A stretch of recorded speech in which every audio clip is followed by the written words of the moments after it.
Graça e paz, amados e amadas. Nós agora estamos em Êxodo capítulo 32, onde nós vamos ver aqui o bezerro de ouro. Nós vamos ver quando também o Senhor avisa Moisés que o povo lá se corrompeu e Moisés vai rogar a Deus por Israel. Moisés, quando desce do monte, vê a traição do povo ali e Moisés manda matar os idólatras. Lembrando que Moisés está no monte recebendo orientação do Senhor quanto ao tabernáculo, o desejo de Deus estar no meio do seu povo. E aí Moisés, ele fica lá o quê? 40 dias e 40 noites. Nesse percurso, o povo percebeu que Moisés estava demorando. E aí foi falar o quê? Para Arão, o que aconteceu com esse Moisés? E falou para ele: faz-nos deuses que vão à nossa frente, porque a esse Moisés, a esse homem que nos fez subir da terra do Egito, não sabemos o que aconteceu. E logo nós já vemos no versículo 2 a atitude de Arão. Ele consentiu e orientou. Parece que não houve resistência nenhuma e mandou tirar os brincos de ouro das orelhas e trazer. E o povo todo trouxe os brincos e e Arão ali confeccionou aqui uma estátua em forma de um bezerro. E todo o povo clamou que aquela figura era o que? Dos deuses que tiraram eles da terra do Egito. Ó Senhor Jesus, diante dessa manifestação do povo, Arão ainda construiu um altar diante do bezerro de ouro e avisou ainda que no outro dia seria um dia de festa dedicada ao Senhor.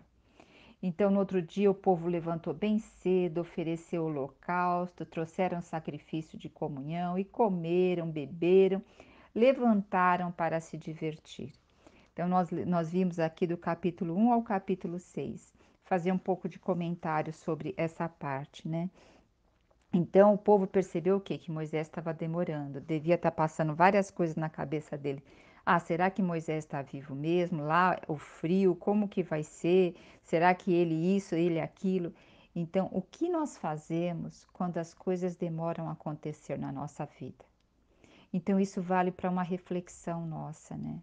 Porque o nosso coração é enganoso. Então, que nós possamos sempre ver qual é o tempo de Deus para a nossa vida. E sabe que eu toco muito? O tempo de Deus é para trabalhar quem nós somos, é para trabalhar o nosso coração, é para trabalhar na nossa identidade. Então, aqui, eles o que? Viram a demora e começaram a fazer as coisas segundo o coração deles, porque eles estavam ainda impregnados com a cultura do Egito. O Egito era um local onde tinha deuses para tudo e para todos. Então aqui eles o que? Pediram que se fizesse um Deus para eles, né? Ó Senhor Jesus, ainda fala aqui um Deus que vá diante deles. Poxa, eles já estavam tendo a nuvem, a coluna de fogo, o maná diário, a água da rocha. Todo o suprimento eles estavam vendo ali de Deus. Eles viram abrir o mar, eles viram também a guerra contra os amalequitas, eles vencerem, sem ser pessoas de guerra. Então, todas essas evidências de Deus, eles não estavam, estavam com os olhos agora vedados, fechados.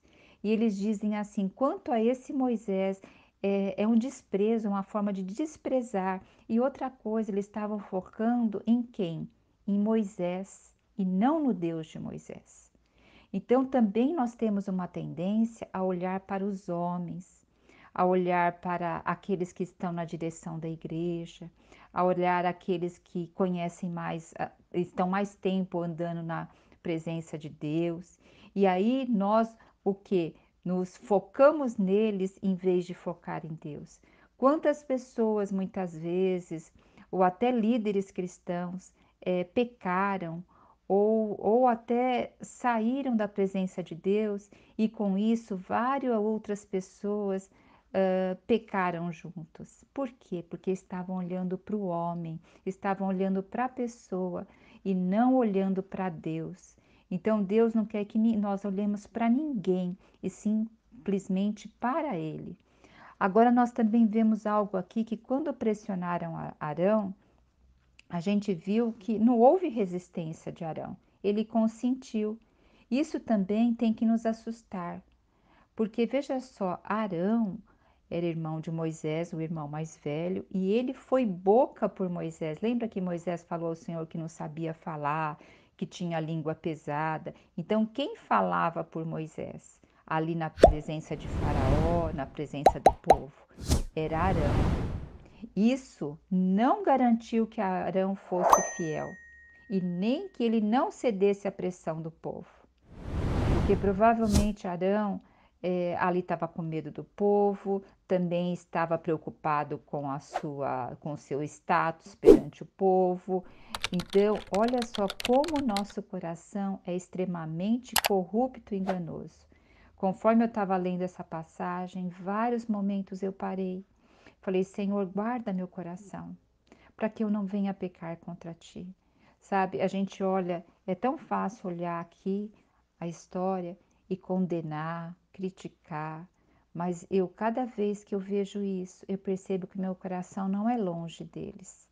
Se eu desviar o meu olhar, não me alimentar e permanecer em Cristo, eu vou estar susceptível a ter deuses no meu coração.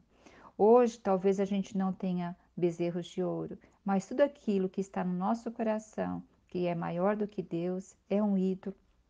Então, um ídolo pode ser até o time de futebol, que eu brigo com todo mundo, o partido político, que eu brigo com todo mundo, o partidarismo que eu sou, do partidarismo X, da ideologia Y, isso tudo nos divide, né?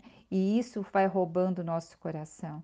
Hoje, a gente não tem, entre aspas, tempo de ler a palavra de Deus, mas tempo é questão de prioridade.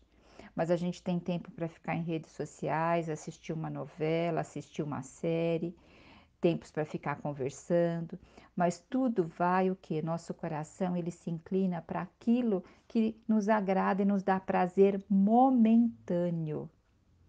Então, quando a gente busca o prazer momentâneo, a gente não estrutura uma vida. Ó Senhor Jesus, que nós possamos ficar atentos para onde nosso coração se inclina. Isso também me faz lembrar de Abraão. O Senhor falava para Abraão e para Sara que eles iam ter um filho, que era o filho da promessa, o filho da aliança. E esse filho demorou-se por muitos anos. Abraão já tinha 100 anos e Sara tinha 90 quando teve Isaac. E depois de um período, o Senhor pediu para Abraão sacrificar Isaac, porque Isaac poderia estar se tornando um ídolo no coração de Abraão. Um filho tão esperado, um único filho.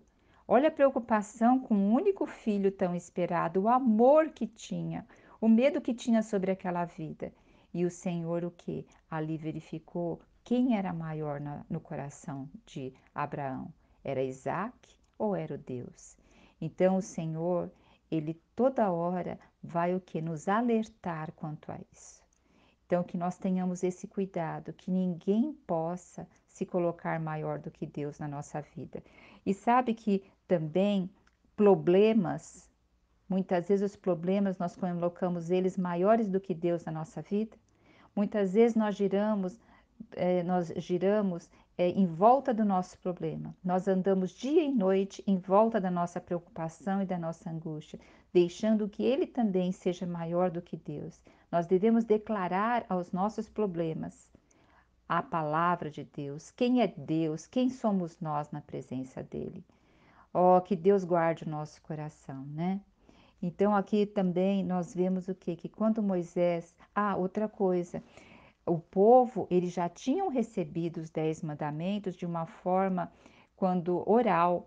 Quando lá em Êxodo 19, 20, quando Moisés esteve na presença do Senhor também lá no Monte Sinai, e Moisés desceu e falou para ele os 10 mandamentos. E lá os 4 primeiros mandamentos é voltado que a ter um único só Deus, né? Para não fazerem deuses de imagem nem em cima do céu, nem embaixo da terra. E o povo falou assim: olha, tudo que o Deus falar, nós faremos. Então o povo nem se autoconhecia. Sabe, hoje eu tenho cuidado até nessas palavras. Todo dia eu falo, Senhor, guarda meu coração na fidelidade daquilo que o Senhor tem me mostrado. Porque eu sei que o meu coração é infiel. E como que eu posso, ou como que nós podemos a guardar o nosso coração, desviando das distrações que existem em todos os lugares e o que? Nos arraigando, nos alimentando de Deus. Nós nos tornamos aquilo que amamos, nós nos tornamos aquilo que alimentamos. Se eu começo a amar outras coisas sem ser em primeiro lugar a Deus, esse vai ser o meu amor, esse vai ser meu ídolo, sabe? Hoje nós estamos vivendo esse momento de pandemia, esse momento de dificuldades financeiras, dificuldades de relacionamento. Já havia essas dificuldades, mas elas têm se intensificado. E muitas vezes nós vivemos em função disso, ou para ter um pouco mais de recurso financeiro, ou para apaziguar situações, e esse tem sido muitas vezes o nosso Deus, né? Ó Senhor Jesus. E nós vemos aqui voltando que Arão não procurou apaziguar o povo e nem lembrar o povo dos feitos que Deus havia feito. Pelo contrário, Arão consentiu e ainda orientou o povo para entregar lá os brincos, né? Ó Senhor Jesus, e eu fico pensando, isso aconteceu bem antes dos 40 dias. Porque veja só, quando Moisés desce do monte, já está o bezerro pronto, já está a festa, já está tudo. Então, até Arão receber todos esses objetos, confeccionar esse bezerro, tudo isso foi um tempo, né? E esse bezerro, na cultura antiga, tanto o touro jovem como o boi, o bezerro, né? Ele está associado, essa imagem, à força, à nobreza, à fertilidade, e ele está relacionado a rituais imorais e degradantes. Então aqui nós vamos ver que fala o quê? Que o povo levantou-se, comeu e bebeu, levantaram e se divertiram. Essa palavra divertir-se no hebraico é isacha, é uma diversão de imoralidade sexual, igual aqueles cultos ligados aos cultos pagões, aos cultos referente a realmente com festas com sexo, com baixa, com quase sem roupa, né? Então veja que degradação. Ó Senhor Jesus, diante de tudo isso, né? Diante de toda essa manifestação do povo, Arão ainda fez um altar e declarou que no outro dia seria festa. Que Deus guarde o nosso coração. Arão provavelmente viu que o povo estava gostando, tudo, e aí acrescentou mais fermento, acrescentou mais corrupção ao povo, né? E agora nós vamos ver a partir do versículo 7, aonde diz que então Yahvé, Deus avisou Moisés lá, falou para Moisés lá no monte: Moisés, desce depressa, porque o teu povo, olha só, o teu povo, o Senhor já não podia nem chamar mais ele como o povo dele. O Senhor estava falando que queria um povo, o que é escolhido, um povo separado, um povo santo, mas aqui o Senhor não podia mais falar isso. Falou o teu povo que ajudaste a subir da terra do Egito, perverteu-se, corrompeu-se. Essa palavra corrompeu-se aqui é a mesma usada quando o Senhor vai destruir Sodoma e Gomorra. É a mesma palavra. Os israelitas, eles tinham se tornado o oposto da nação santa e separada que Deus pretendia que eles fossem.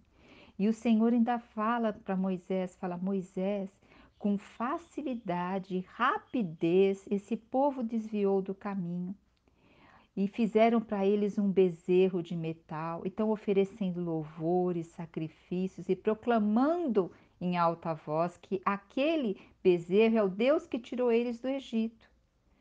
Ó Senhor Jesus, imagine, gente, o coração de Deus quanto a isso. Ó Senhor, eu fico imaginando assim, até um paralelo muito precário, mas imagine um noivo prestes a se casar com a noiva e ele sai para reservar a parte lá do local de casamento, do buffet, sai para preparar toda a forma da aliança, para preparar tudo que envolve um casamento. Ele está lá, né, naquele preparo.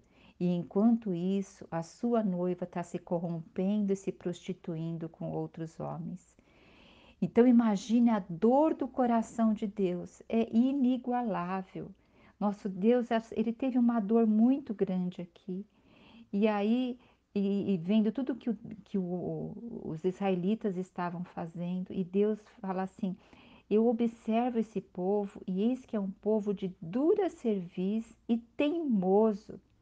E ele diz aqui no versículo 10, né? Deixa-me para que eu inflame, para que se me inflame contra eles a minha ira, e eu os consuma. Gente, esse versículo, ele é muito assim, tem muitos significados aqui. Olha, a palavra deixa-me está abrindo precedente para o oposto. Quer dizer, pode acontecer o oposto. Então, Moisés, era como se falando, Moisés, deixa que eu faço isso. Então, e que inflame a minha ira, quer dizer que acenda mais, que aumente mais a minha ira, e assim eu vou consumir eles. E ainda fala assim para Moisés, né? No versículo 10, todavia, mais tarde eu te farei uma grande nação. Então, dizendo assim: olha, Moisés, deixa que eu faço isso com o povo e eu vou levantar você, de você vai sair essa grande nação. E no versículo 11, nós temos aqui Moisés. Moisés o que? Suplicou a Deus e fez o Senhor lembrar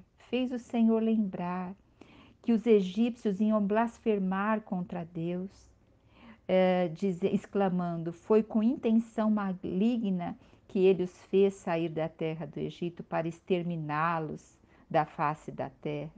Aí Moisés fala para o Senhor no versículo 12: abranda, pois, o furor da tua santa ira e reconsidera o castigo que pretendias impor ao teu povo. Gente, olha que intimidade.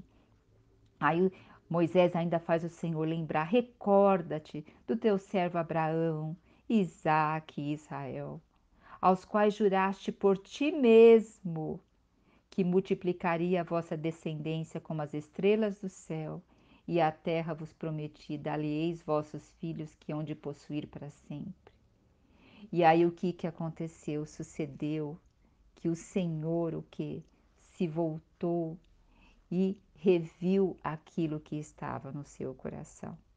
Ó Senhor Jesus, Senhor Jesus. Aqui nós vemos o que? A intimidade de Moisés para com Deus. Que intimidade maravilhosa. Ó, isso fez o Senhor mudar de direção ao que queria fazer no povo.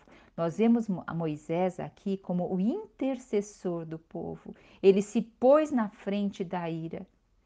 E ele aqui está representando, sabe quem? Cristo, que é o nosso verdadeiro intercessor perante o Pai. Olha, senão não teríamos um pingo de chance, por melhor que fôssemos, não teríamos chance se Cristo hoje não fosse nosso advogado e tivesse o sangue derramado por nós. Isso também nos leva a ver como a comunhão com Deus é importante e também a intercessão nossa hoje. Nós hoje, o Senhor fala que nós somos propriedades eleitas dele, um povo escolhido dele, que nós somos reino de sacerdote. Então hoje nós vemos que nós também somos intercessores aqui na terra. Então isso nos leva a ver o poder da oração, o poder da intimidade com Deus, o poder da comunhão com Deus. Veja, Moisés não ficou chorando, intercedendo. Ai, Senhor, não faça isso. Ai, Senhor, por favor, não faça isso. Não, Moisés, ele fez o Senhor lembrar. Fez lembrar e lembrar do que ele já havia feito. Lembrar da promessa junto a Abraão, a Isaac e a Israel. Então, quando nós conversamos com Deus, não, a gente não usa simplesmente as nossas próprias palavras, nossas próprias lamúrias, nossas próprias murmurações.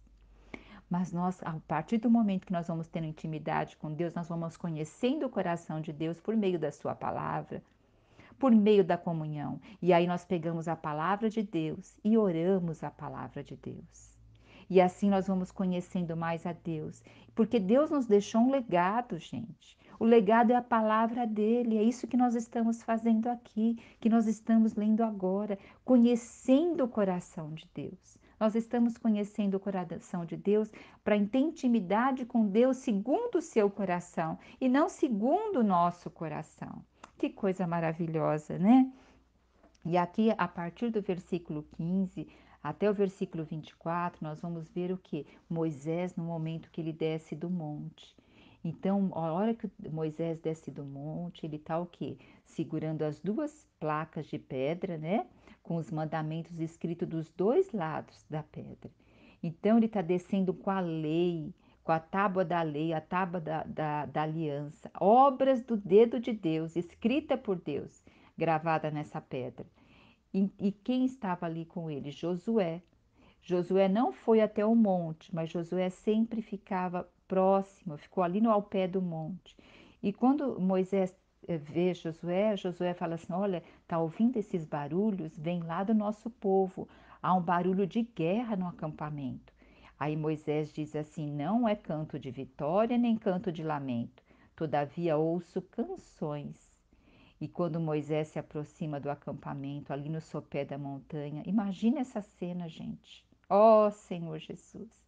Ah, então Moisés vê aquela estátua em forma de bezerro e as danças, aquelas danças imorais, aqueles com poucas roupas, embriagados, com imoralidade.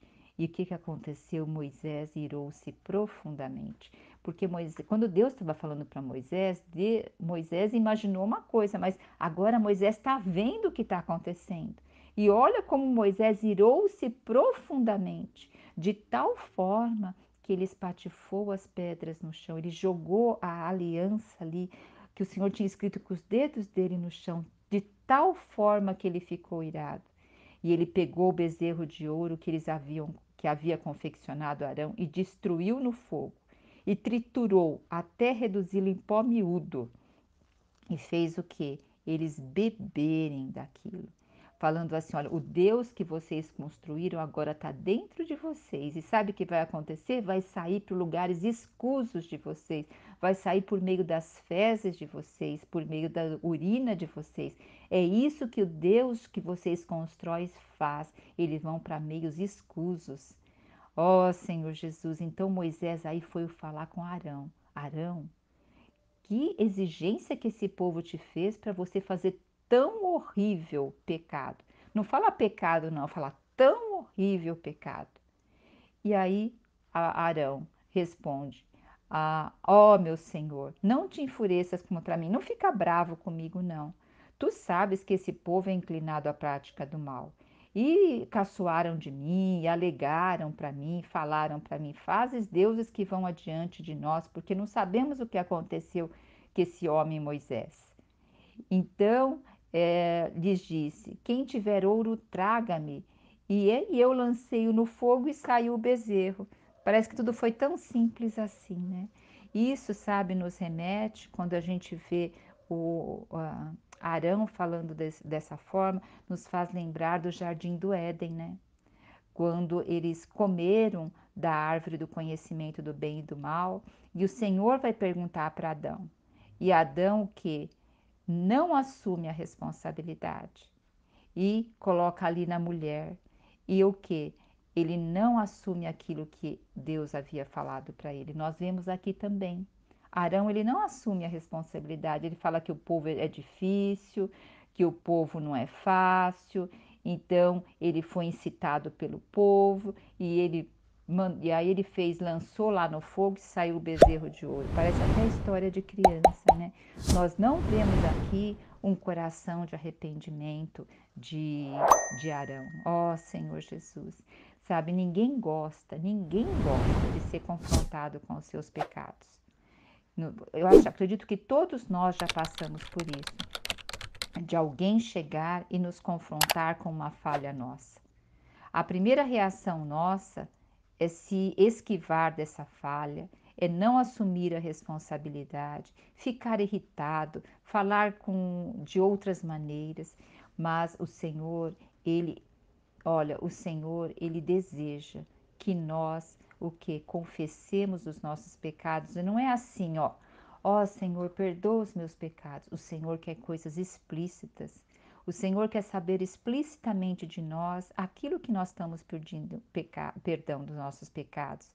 Porque é dessa forma que o nosso coração vai ser limpo, conforme a gente perceber os detalhes do nosso coração. É a mesma coisa quando nós vamos pedir desculpa para alguém. Olha, me perdoa por tudo. Tudo o quê? Não há realmente um verdadeiro e genuíno perdão, e porque o perdão ele está inserido em uma outra coisa, é o desejo de não mais fazer e de ser diferente, de fazer uma conversão. É como que eu estou indo em direção a um local e eu faço uma conversão de 180 graus e vou para outro local. Isso é um pedido de arrependimento e um pedido de perdão. Que Deus ilumine o nosso coração e que nós sejamos mais específicos, tanto para Deus quanto para com o nosso próximo, né? Agora nós vamos ver o versículo a partir do 25, onde Moisés manda matar os idólatras. Então Moisés viu que o povo estava desenfreado, que Arão tinha deixado o povo à sua própria sorte e à sua própria vergonha, às próprias obras da carne e do coração. Então Moisés, o que? Moisés ficou de pé, versículo 26. Moisés ficou de pé no meio do acampamento e exclamou: Quem for de Yahvé, nosso Deus, venha até mim. De Yahvé, do Senhor, venha até mim. Então, quem foram até a Moisés? Todos os filhos de Levi reuniram-se em torno dele. Então Moisés deu uma ordem: agarra a sua própria espada e percorra o acampamento e mate a seu irmão, seu parente, seu amigo e seu vizinho. Olha só, a gente acha crueldade aqui, mas o mal ele tem que ser exterminado. Aqui está mostrando que o mal não dá para ficar junto com aquilo que Deus tem separado. E os filhos de Levi fizeram o que foi mandado. E aí Moisés, o que no versículo 29 diz: Hoje passaste pela prova de matar os vossos próprios filhos e irmãos, e dessa maneira vos consagraste como sacerdote ao serviço de Yahvé. Então, a partir desse momento, a tribo de Levi, que vai ser escolhida para ser agora sacerdotes. Então, porque veja só, nós vimos que quem vai ser sacerdote agora vai ser Arão e seus filhos, só que eles não têm ciência disso. Moisés estava lá no monte. E quem vai também estar a serviço de todo o trabalho ali, fora do tabernáculo, mas que vai ter que ajudar em todos os aspectos, vai ser a tribo de Levi. E quem vai suceder depois os sacerdotes vai ser a tribo de Levi, porque eles aqui ficaram aqui a favor de Deus. Então a eles foi dado esse trabalho, tá? E o que nós vemos agora? Moisés suplica outra vez a Deus a partir do versículo 30, né? Então, no dia seguinte, Moisés avisou o povo: Vós cometeste uma falta muito grave. Contudo, eu vou subir a Yahvé, o Senhor, e buscar o quê? Uma expiação, o perdão para o vosso pecado. Então, retornou Moisés lá à presença de Deus. Então, foi lá Moisés novamente, subiu ao monte e falou com Deus, né? E confessou a Deus que esse povo havia cometido um grande e horrível pecado ao confeccionar um Deus de ouro.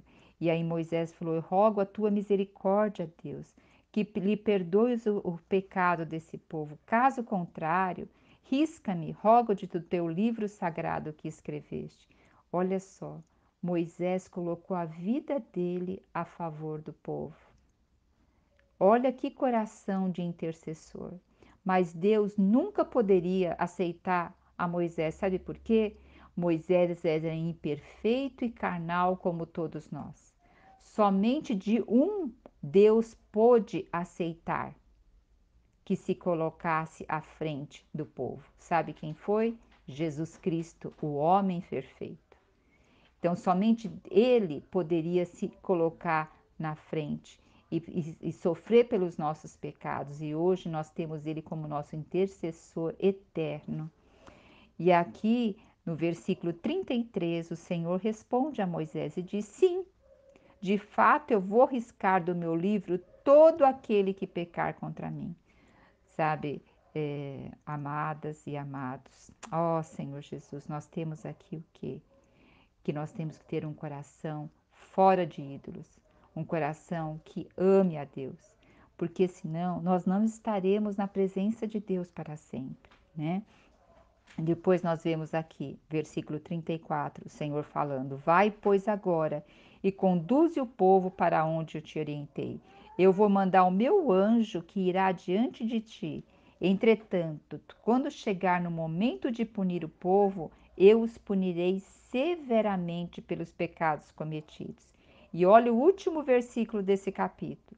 Assim, Yahvé, o Senhor, castigou os israelitas com uma doença avassaladora, porquanto exigiram que Arão lhes fizesse um bezerro de ouro a que cultuaram. Então veja só, o Senhor é aquele que nos aceita, tudo, mas nós também colhemos consequências por aquilo que nós fazemos.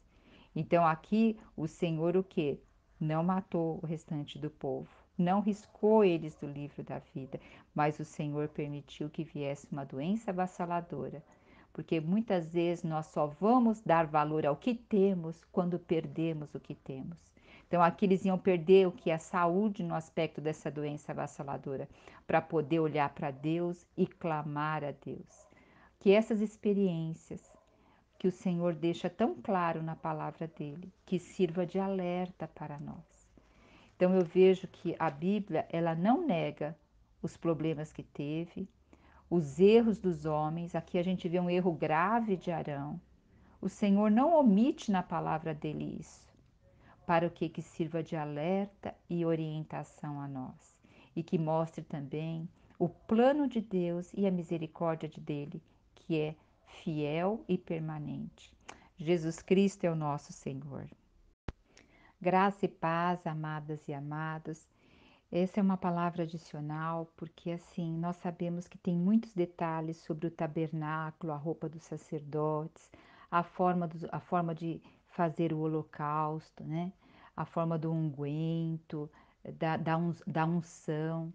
Então, eu também, quando eu lia isso, para mim tudo parecia muito confuso, tantas formas, tantos rituais, as roupas, somente do sacerdote, e também que tinha que matar um animal todos os dias para entrar na presença de Deus. E no tempo que se chama hoje, Deus está dando cada momento mais clareza do que tudo isso significa para nós. A cada leitura que nós vamos fazendo, a cada momento que o Senhor vai falando a sua palavra, vai ficando mais claro o mover de Deus, a forma que Deus quer se revelar ao nosso coração. Para algumas, para alguns pode ser que já conheçam bem essa palavra, outros pode ser que estão tendo contato a primeira vez com essa palavra. Eu já tive contato algumas vezes com essa palavra, mas não nessa profundidade, não nesse parar e meditar na presença do Senhor.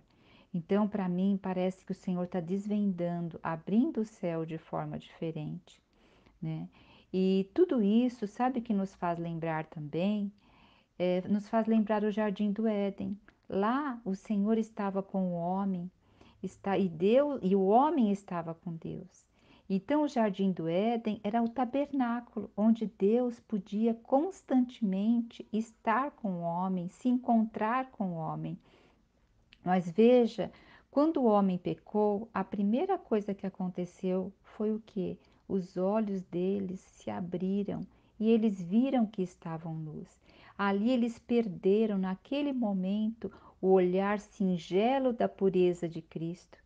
Eles perderam a comunhão com Deus e foi aberto os olhos ali, o que? Do pecado. Então, até então, eles não tinham um olhar para o pecado, um olhar para a cobiça, um olhar para a malícia. E ali eles perderam aquele momento. E para que eles não morressem naquele momento, porque o Senhor foi claro, quem comesse da árvore do conhecimento do bem e do mal morreria. E os olhos deles, na hora que se abriram, já foi o início da morte. Mas que eles não morressem ali imediatamente, o que que o Senhor fez? O Senhor matou um animal para poder vestir o homem e a mulher com a pele daquele animal. Então aqui nós temos o que? O primeiro holocausto, a primeira veste que o Senhor coloca no homem para que o homem não fosse exterminado. E outra coisa que nos chama a atenção é que o homem e a mulher, ao serem indagados pelo que eles fizeram, eles não tomaram a responsabilidade dos seus atos e muito menos se arrependeram. E nós vamos ver, né, logo aqui em breve, amanhã, nós vamos ver a parte aonde o povo não se arrepende Arão não se arrepende por fazer o bezerro de ouro, né? Então, temos que não, o que que nós vemos aqui? Que a consciência do homem, ela se torna insensível, insensível ao pecado, insensível ao arrependimento, a se apresentar com o coração arrependido na presença de Deus. Então, o que que o Senhor fez com o homem? Expulsou eles do jardim do Éden, expulsou eles da presença de Deus, do encontro com Deus. E ali o que? O tabernáculo, que era o jardim do Éden, que era o próprio Deus que vinha encontrar com eles e ter intimidade diária, ali o que? Não existe mais. E o Senhor colocou, quer dizer, existe, mas o Senhor não permitiu mais que o homem estivesse lá. Ele colocou o homem para fora do jardim do Éden. E colocou o que ali no jardim do Éden? Querubins na porta do jardim, na entrada do jardim, para que ninguém mais tivesse acesso a ela. E ainda tinha uma espada flamejante que se movia em todas as direções, evitando que alguém chegasse à árvore da vida. Assim o homem perdeu a presença de Deus. Ele perdeu ali no jardim do Éden a segurança, a intimidade, a comunhão com Deus, a proteção, o sustento. Ele perdeu a sobrevivência. Então ali ele perdeu tudo que o seu corpo precisava, que sua alma precisava e que seu espírito precisava. Ó Senhor Jesus, mas veja só, o Senhor, ele sempre ansiou pela presença de nós a ele. Mas ele não podia mais ter nós para com ele. Sabe por quê? Deus é santo e glorioso. Ele é perfeito. Imagine o sol. Imagine o sol. Nós não podemos nem chegar perto do sol por causa do seu esplendor, do seu brilho, da sua luz, da sua grandiosidade e do seu calor. Se a gente tentar chegar perto do sol, não que o sol seja má, mas o mal, mas o sol tem uma natureza que não permite que nós chegamos perto dele, porque nós vamos morrer. Assim é nosso Deus. Deus tem uma natureza perfeito, santo. E se mesmo nós quiséssemos chegar na presença de Deus, não tem como, porque a natureza dele nos iria matar. Nós somos o imperfeito e Deus é o perfeito. Assim Deus escolheu, em todo esse tumulto todo, Deus escolheu um povo para o quê? Lá quando ele fez a promessa a Abraão, para vir o povo de Israel. Então, agora nós temos que Deus entre os homens, por meio, Deus quer estar entre os homens por meio do tabernáculo. Então, por isso que esse rigor a falar detalhes e detalhes do tabernáculo, a falar detalhes e detalhes das utensílios, da roupa do sacerdote, da morte dos animais inocentes que o homem se identificaria com ele, porque só assim Deus poderia novamente estar com o povo. Mas tudo isso é sombra do que Deus realmente queria fazer, de mandar Jesus, o Emanuel, para nós. E hoje nós temos quem? Jesus. Hoje, olha que maravilhoso, nós estamos na era da graça. Graça é um favor imerecido, graça é Cristo dado a nós. Então, o desejo de Deus estar com o seu povo, igual no jardim do Éden, o Senhor mandou Jesus, o Emanuel, em figura de um homem perfeito. E esse homem perfeito, ele morreu por nós. Oh, então você vê que tudo isso que nós estamos vendo aqui em Êxodo aponta o que? Para Cristo. É a figura do perfeito sumo sacerdote e da oferta. Jesus, ele é o ofertante e a oferta por nós. Que coisa maravilhosa! Contudo, nós devemos realçar uma coisa extremamente importante. Nós estamos na era da graça. Mas a era da graça vai acabar. Então nós temos que atentar nosso coração. Lembrar o que? De invocarem o nome do Senhor enquanto Ele está perto, enquanto nós podemos achá-lo. A Bíblia é bem claro dizendo isso, invocai o Senhor enquanto Ele está perto. Buscai-o enquanto se pode achar, porque uma hora essa porta também vai ser fechada. Um dia Deus irá se apresentar somente como fogo consumidor, e aqueles que não quiseram buscar Cristo nessa época, eles estarão vedados de buscar. Lembra das 10 virgens? 5 eram prudentes e 5 eram nécias. E quando o noivo chegou, a porta se fechou e elas não tiveram como entrar. Então vamos aproveitar agora, né? Aleluia, porque estamos no momento da graça. E se recebermos Jesus Cristo como nosso Salvador, como nosso Redentor e Pastor das nossas almas, vai nos ser permitido ser o tabernáculo de Deus. Isto é, o Senhor Jesus, o Espírito Santo, vem morar dentro de nós e nos leva o que? A comer da árvore da vida, que é a sua própria palavra, e da gente ter comunhão com Ele. Isso é a graça. Isso que significa o tempo da graça. Dessa forma, nós nos alimentando dele, ele vai se expandindo em nosso interior e ele vai fazendo o quê? Mudando o nosso caráter, nossa identidade, mudando a nossa referência de alegria, nossa referência de paz, vai mudando nosso DNA, vai mudando nossas emoções, nossos comportamentos. E assim, a cada dia, nós vamos ficando mais parecidos com Ele. E de coisas que nós gostávamos de fazer, que nos dava alegria, de repente não tem mais significado para nós. A nossa alegria está acima do sofrimento e da dificuldade. A nossa paz, ela se torna aquela paz assim, somente que vem de Deus, porque como poder ter paz muitas vezes no meio de grande tribulação? Porque nós vamos sendo moldados à imagem de Cristo, à mente de Cristo, e essa paz que excede todo entendimento, ela começa a permear a nossa vida. E em 2 Coríntios 13:18 nos diz assim: e todos nós, todos nós, o Senhor não faz acepção de pessoas, com o rosto desvendado, é aí que está, com o rosto desvendado.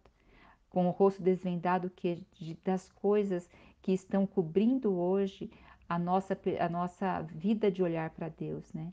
Contemplando como por espelho. Então, contemplar ao Senhor como se fosse um espelho. E nós vamos sendo transformados o quê? De glória em glória. Então, nós não somos transformados de sofrimento em sofrimento. Se nós vermos que dentro do sofrimento existe a misericórdia, o amor e a paz de Deus. Existe o que? Um transformar do nosso coração. Por isso que nós somos transformados. É de glória em glória. Sabe no que?